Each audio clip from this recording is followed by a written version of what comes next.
Here's a question for you. If you were building a team and you had to guard Jokic for a 7 game series, who would you want playing at the five on your team? Any player in the NBA.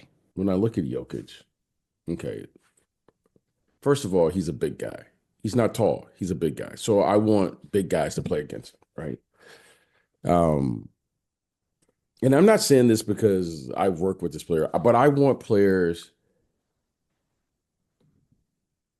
that can play against him with the level of physicality that I want to play with. Like I'm a firm believer with this, and I learned this playing in the NBA. I learned this watching the NBA. You must meet the game at the physicality that the game presents itself. Okay? For instance, the late great Moses Malone. He played the game with a level of physicality. You couldn't play the game, a finesse game with him. You had to meet it there. Charles Barkley, you had to meet it there. Um, there was just Shaq. yeah, you got to just meet it. Like you can't like, well, I'm going to play against Shaq and we're going to politely double team him.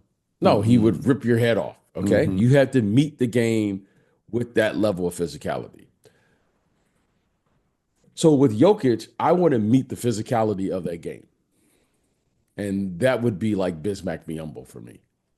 I want to meet him with that. I'm not looking to. I can't stop him, but there's one thing I'm going to meet him with.